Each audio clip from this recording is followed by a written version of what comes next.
This time ay magluluto naman po tayo ng fish isda. Bali ito nga po yung binigay sa akin nila chef. Bali scratch lang po ito at hinugasan ko na rin yung sampalok na nakuha natin dyan sa may tabi-tabi. Dahil nga po dito libre lang yun at wala namang nakuha. Ako lang po. Pero meron din siguro yung mga ibang Pilipino. Pero wala naman ako nakikitang nakuha nun ako lang yata Kaya naman ito pagkatapos natin nahugasan yun, excuse me po. Nasa mid ako Naalala ko ni Mrs. Mission na I love you, Mama Chup Chup. Ingat kayo dyan ng mga anak natin. Konting tiis pa na magkikita rin tayo sa final. At mabalik na nga tayo dito sa pag-prepare ko ng mga isda. Ng scratch pala. At yung mga balat nga binigay ko rito sa aming mga pusa. Marami ditong pusang ligaw At pagkabigay ko nga ng balat ng isda yun. Kumuha na ako dito ng guyabano dahil nakita ko nga dito sa guyabano medyo pahinog na. Kaya kinuha ko na. Ala namang nakuha niyan kung di ako lang at me. At pagkatapos nga nabalik na tayo dito sa aking kusina sa pagluto natin ng fish isda.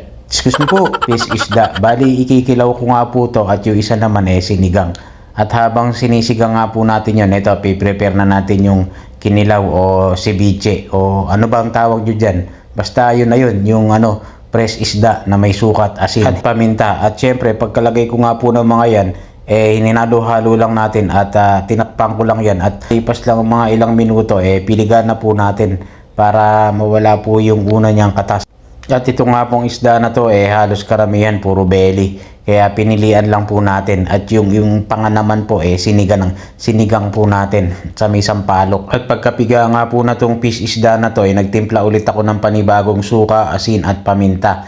At nilagyan ko na rin ng sibuyas para nag-imas atoy. Dapat nga meron pa itong bell pepper at saka luya. Kaya lang wala. Kaya ito dinagdag ko na lang yung bawang. Siyempre, kung ano lang ang stock ko dito, yun lang yun. Kaya wala tayong magagawa. Kaya kung ano lang yung andito sa akin, nagamit, yun na yun. Pero nag-imas naman kaya pwedeng-pwede ng pangpulutan.